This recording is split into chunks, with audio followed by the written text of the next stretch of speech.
Is it foot drop? Is it weakness? Is it spasticity? Is it stiffness? Is it tone? If you are overwhelmed or you've ever been confused by all of these somewhat seemingly conflicting terms, then this video is for you.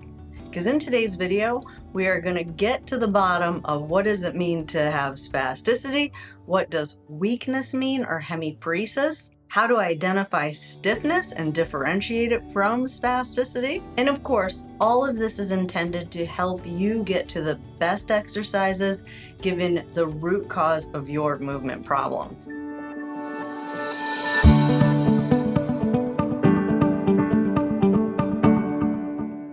If you're new to this channel, I'm Tara. I'm a neurologic physical therapist with over 22 years of experience helping people restore their mobility and their independence after a neurologic injury.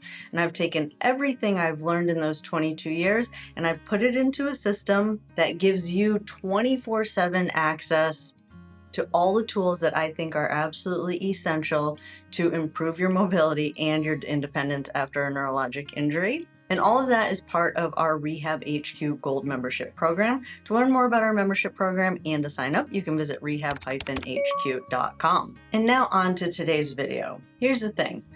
You go to your doctor and your doctor says you have foot drop. You go to your physical therapist says you have spasticity. You go to your occupational therapist says your muscle is tight. And I know what you're thinking because many people are asking me this question and it is the inspiration behind this video. Do I have spasticity or do I have foot drop? Or why exactly can't I move my arm? And I completely understand the confusion. I occasionally even will use these terms interchangeably because they look the same, but they're not all exactly the same thing. And by you understanding exactly why you can't move your arm or your leg will absolutely empower you to get the best exercises or to select the best exercises for you depending on why you can't specifically move your arm or your leg. And so let's start with the first one on the list. And I know those of you that have been around for a while, you've heard me talk about spasticity a lot, but there are some new people on this channel and it's really, really important to understand the difference between spasticity, weakness, and stiffness. Spasticity is an involuntary muscle contraction that is the result of damage to your brain or your spinal cord. It's something that we call velocity dependent, meaning the faster you lengthen the muscle, the faster you get kind of this like recoil contraction of the muscle. So what does this feel like if you are dealing with a spastic muscle?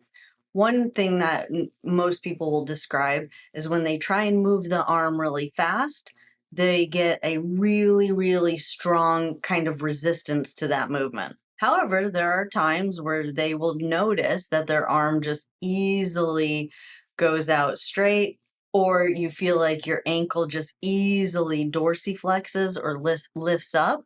Those would be some indications that you're dealing with a spastic muscle. Now, what's going on internally inside your system that's causing this involuntary contraction? It is a voltage issue. So there's two things the brain does. It sends signals out that make muscles contract, and it sends signals out that will actually inhibit a muscle. And in this case, you're getting too much voltage sent out to get a muscle to contract, and you're not getting that inhibitory input that can help a muscle to relax.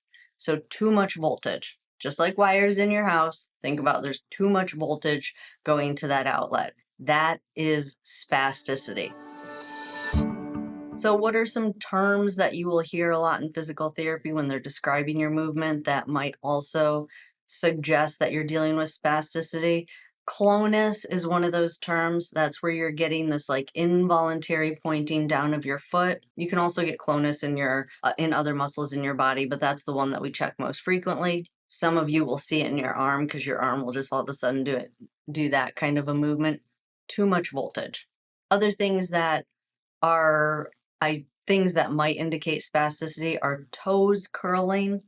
Too much voltage in those muscles that curl the toes. Jerky movements, or what I call ballistic movements, meaning that you can see your muscle contract, but it's either all or none. It either goes all the way, or like I mentioned earlier, when it's more relaxed, it just kind of hangs there. Those are all signs that you are dealing with a spastic muscle. Now, a spastic muscle, again, is an involuntary contraction. And so you can have spasticity and weakness. And oftentimes you do. And we'll get to describing what weakness is in a second here, but that's really important. A spastic muscle is not a strong muscle. And in most cases, when you have a lot of spasticity in a muscle, it usually means there's a lot of like weakness in that muscle. But some other signs that you might have spasticity is if when you're walking, your feet scissor. That might be a sign that you have some spasticity in the adductors. If you circumduct or swing your leg around the side, many times, there's other things that cause that, but one cause of circumducting or swinging your leg around the side is spasticity in the quadricep muscles or the plantar flexors, the muscles that point the foot down. Any of those, you're getting like this ballistic contraction and you've got no inhibition, no relaxation. So you'll swing your leg around to the side. Those would all be signs that you are dealing with a spastic muscle. And I have tons of videos where I've done a deep dive on spasticity in different areas of the body, and I have full playlists on spasticity. So if you want like a deep dive, you know you have spasticity and you want a deep dive on any of these issues, first identifying where that spasticity is it your plantar flexors, the muscles that point the foot? Is it in the quadricep muscles, the muscles that straighten the knee out? Is it in the wrist flexors? These are the most common areas that you will see spasticity. Then any of the videos that I have on this channel looking at spasticity in the upper extremity might be helpful. Also in the internal rotators, we often see that, and in the muscles that kind of pull the arm down and forward, we will oftentimes see that. Oh, and very big muscle, the bicep, the muscles that bend the elbow, pretty common that you can develop spasticity in those muscles. So what are the things that you want to do for that? You want to decrease the voltage. Remember, this is a voltage issue. You want to decrease the voltage. So some things that will help to decrease the voltage is the environment that you're in, making sure that you have kind of a low stimulation environment. You want to primarily focus on inhibition strategies or inhibition cues or exercises. What are inhibition types of exercises? Anything where you're telling yourself and you're actively doing something where you are relaxing. Your main goal is to focus on relaxing. You're trying to turn the voltage down. Inhibition exercises, relaxing. You really have to master that before you can start working on activation, more active commands. Got to get that inhibition. You got to get that relaxation of that spastic muscle. The other thing that I talk about quite frequently on this channel is you want to make sure you do movements slow. You also really, really want to make sure that you do your stretches slow. Remember, I said it's velocity dependent, so the faster a muscle lengthens, the more you're going to get an involuntary contraction in that muscle. So you really want to make sure that you're doing movements slowly. If you're getting those ballistic movements, although they seem really exciting because you're getting like a really big movement with your arm, those are involuntary if you are dealing with spasticity. And then the other one that I talk about quite frequently on this channel is weight bearing. So what does that mean for the lower extremity? If at all possible, you want to do your ankle stretches in standing. What it also means is that you really want a well-fitting AFO. I know some of you are really opposed to putting an AFO on, but an AFO helps you to get weight bearing on that leg. For those of you that keep your leg kind of out to the side, you're not really getting weight bearing on that leg. If that leg, when you're standing on it, is outside of midline, then you're not weight bearing on that leg, and that's where an AFO can really be helpful. And then sensory input. I've made videos on this recently. I think vibration based on some of the studies that I've presented on this channel in recent months, vibration is an excellent way to decrease spasticity. So standing on a vibration plate or just like a massage gun, I think can be a valuable tool to help decrease spasticity, turn down the voltage. Now let's talk about weakness. Many of you hear this term quite a bit. I'm going to change that term and say hemiparesis. That's like the medical term or the technical term that they use to identify weakness after a stroke or damage to one side of your brain. Hemi meaning half, paresis meaning weakness. And weakness will feel more like a floppy limb. So weakness or hemiparesis in the lower leg, the foot just kind of dangles. It just hangs there. You go to kick your leg out. If you're sitting, knee extension, and your leg just falls. Okay, those would be signs of true weakness. Now, I will put in a little caveat here because it is something that I'm working with a patient right now that is not super common, but it is very important to know. There is in my experience, there is something that I see where people develop like a severe neglect or a severe inattention, and the limb will look floppy. My opinion, that is not weakness. That is not hemiparesis.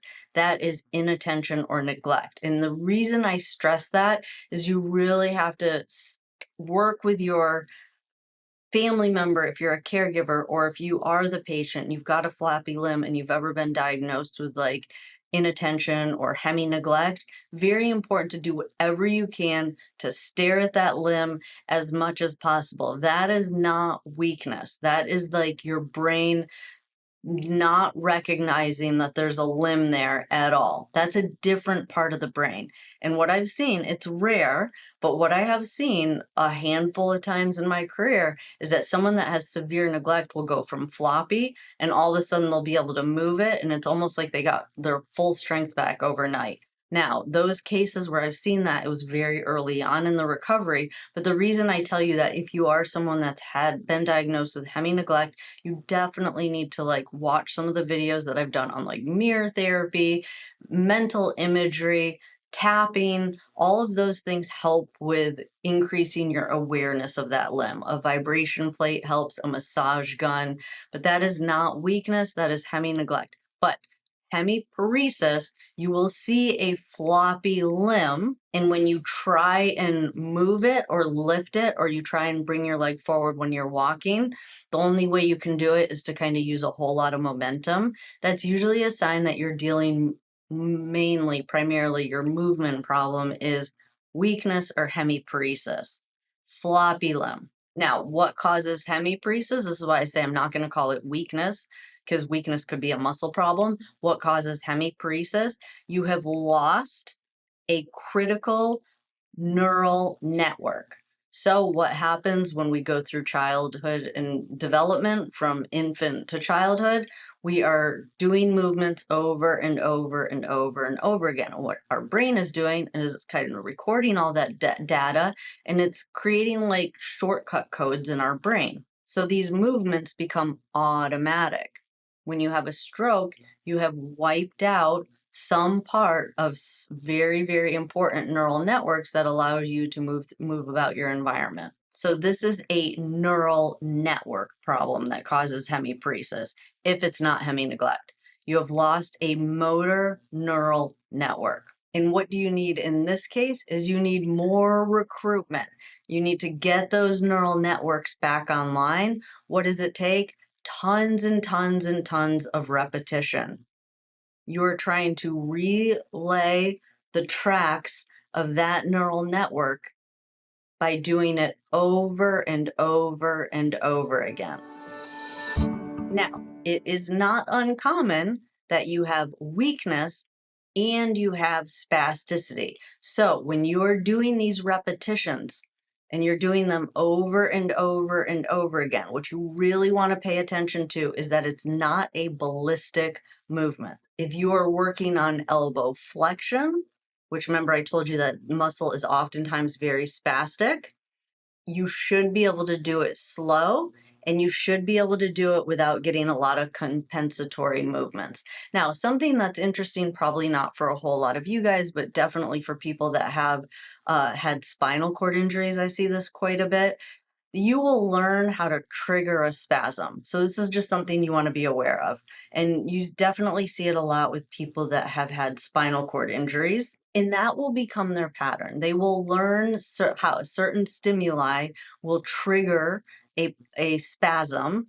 And some people with spinal cord injuries, it's very beneficial. They use that to help them walk, things like that. But the way you can identify that that is spasticity and you're not doing a like strengthening or motor relearning activity is that it's very ballistic, and you can't really grade how strong you make that contraction. It's either all out or nothing. That would be you using spasticity and not necessarily working on that recruitment that I talked about, where you're trying to rebuild that neural network. So just something to be aware of, that your movement retraining, you should feel like at any point in that movement of bringing your arm up, you could stop that movement. Now, sticking with the bicep for a moment, what oftentimes happens as well is when we have spasticity in one muscle, it often makes the muscle on the opposite side very, very difficult to contract. So addressing the spasticity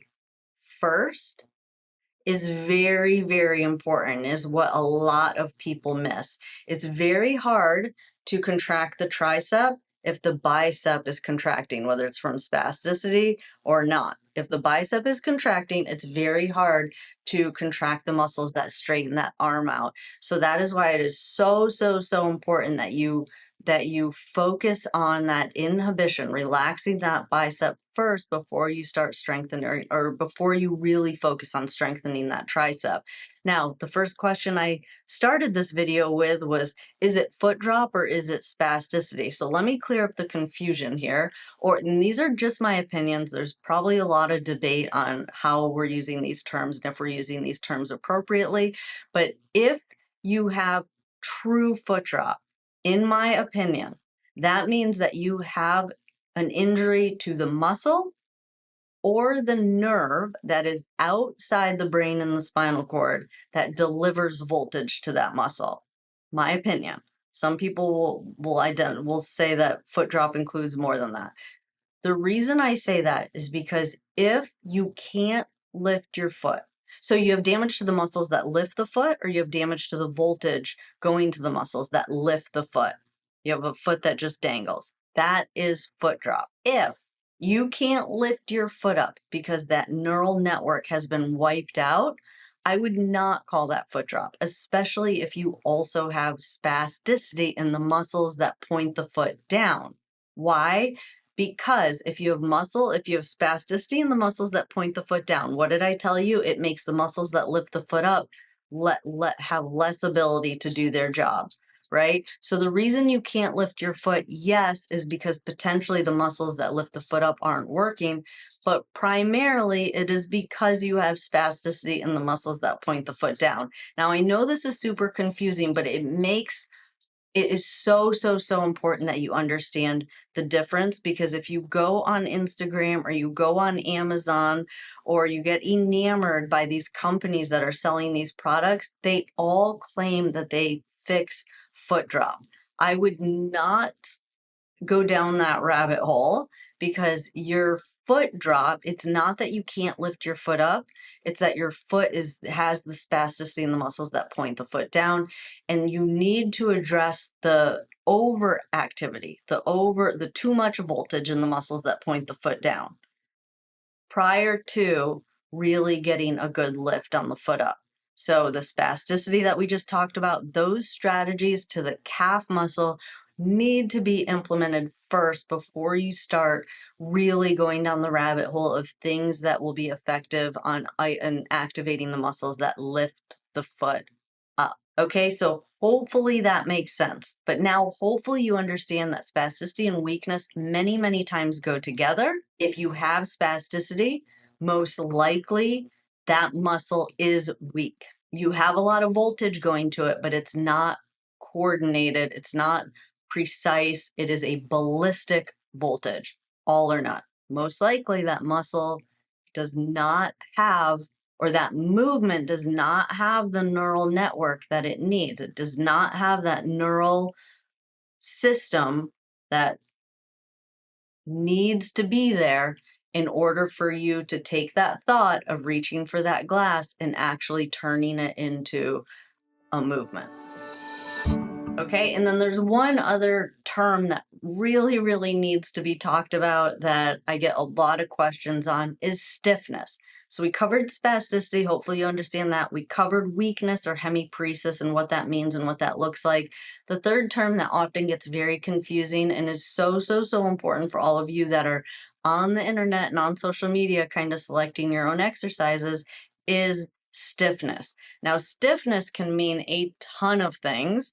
And I'm sure there's different clinicians are going to define this term slightly differently. But when someone says you have stiffness, my opinion, just for me to help keep things clear when I'm describing to someone, stiffness is more of a muscle problem. Stiffness is not velocity dependent like spasticity. Stiffness is increased resistance to lengthening in a muscle. So it doesn't have to be, it doesn't matter if it's fast, it doesn't matter if it's slow, you're gonna feel resistance in that bicep when you try and lengthen that arm. So their speed is not a factor. Now, how do you develop stiffness? Stiffness usually develops from immobility, not moving a limb, not lengthening a muscle enough. You get what we call like adaptive shortening. If a muscle doesn't get lengthened enough, usually happens immediately following a stroke, and your arm stays slightly bent for a long time, you will develop stiffness or a contracture in that muscle. That's an adaptive shortening. Now, what do you need to do with this? Prolonged stretching. You need to take that muscle and now adaptively lengthen it, right? If it stayed in a shortened position for a long period of time and that muscle shortened, well, now you need to lengthen it and you need to hold it in that position. Think of all the hours it took for you to keep that arm here for that muscle to adaptively shorten. You need to do equal amount of time now with that muscle lengthened in order to kind of get some of those elastic properties back into that muscle. So that means splinting. If it's your wrist and it's stuck like this, it means getting into some kind of a splint where your wrist, your fingers and your wrist are bent up. Okay, because the muscles that extend the wrist, they also flex the the muscles that flex the wrist also flex the fingers. So if you just extend the wrist and you don't extend the fingers, you're not really getting as much of that elastic property back into those muscles as you would like. So splinting. If it's the lower extremity, same thing. You need a night splint. You need something that keeps your foot flexed. But more importantly, you need an AFO that keeps your foot flexed. I cannot stress this enough, and I still see patients. I get new patients that are months out from their stroke that have been going to physical therapy, but they're just not in the right AFO. You need an AFO if your foot involuntarily points down, meaning you have spasticity in the gastrocnemius, the muscles on the back of the lower leg, and your foot's constantly pointing down or turning in. The best AFO is an AFO with a plantar flexion stop. I can't stress it enough. A plantar flexion stop is like a little block, or sometimes it's a screw that you'll see on the back of your AFO that helps to keep that AFO flexed up. Absolutely essential to prevent a contracture from happening. Now, if you already have a contracture, there are other steps that you'll need to take in order to accommodate your weight bearing to getting your foot like flat when you're standing on that foot. And usually what we have to resort to is like a wedge underneath the AFO to kind of take up that space. And then slowly making sure you have a clinician that's on top of this and checking your range of motion regularly, lowering that wedge as needed. Now, the reason you need that wedge underneath there is because you're going to keep hitting toe first if you don't fill that space. And what that does is it causes like a quick stretch to that gastroc. So if you think about it, if your foot hits the ground pointed, and then you kind of load that leg, you're going to get this rapid lengthening in the gastroc muscle, and that's going to make the muscle point even harder, or it's going to make it contract even harder. So you really do need to fill that space with some sort of a wedge. But hopefully now you guys understand the difference between the three terms and why many of you, I would not say have foot drop, but you are unable to lift your foot because of a problem with a neural network. Okay, so just to review, just to summarize everything I just went through. So the difference between spasticity, weakness or hemiparesis, and a contracture. Spasticity is too much voltage. Focus on inhibition. Weakness or hemiparesis is lost neural network. You have lost a neural network. Repetition over and over and over again. If your head doesn't hurt when you're doing the activity, you're not doing it right. It's kind of a joke that I tell my patients, but it is true. If you remember this, learning this as a kid, and how much that made your head hurt, if you're not feeling some of that when you're trying to rebuild a motor neural network, then you probably are not doing the exercise correctly, and you're seeing a movement, you're most likely using a spastic or you're using spasticity to get that limb to move. It should feel like it makes your head hurt. And then contracture or stiffness in a muscle is typically, my opinion, a muscle problem and requires prolonged stretching and splinting. So hopefully all that makes sense. I want those of you that know to drop in the comments, what do you think you're dealing with the most? Do you think you're dealing with spasticity? And if so, what area of your body are you feeling that? Or do you feel like you're just dealing with true weakness, like you've just lost that motor neural network, but you got lucky and you didn't end up with a lot of spasticity? And if so, if you know you have spasticity or you have weakness and you've known for a while, what things are you doing that you feel like are effective in your rehab program? Or what things are your therapist doing with you that you feel like are effective in your therapy program? I'd love to know.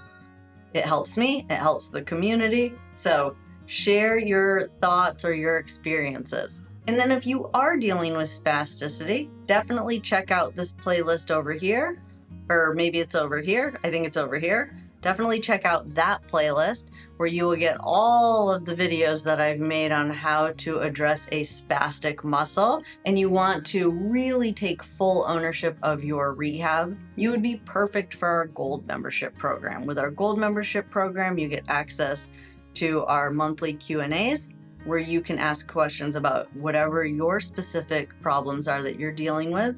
And many times we just pull our exercise vault up that you also have access to, and we kind of build a program together. But you have access to the entire vault of exercises that I use, that I give to my patients that I see in person, as well as monthly webinars and our discussion board where you can interact with me throughout the week. But to learn more about our membership programs, to sign up or to talk to someone about your problems and your goals, you can visit rehab-hq.com. But that is it for this video. I enjoyed spending time with y'all today, and I'll see you in the next video. Have a good day.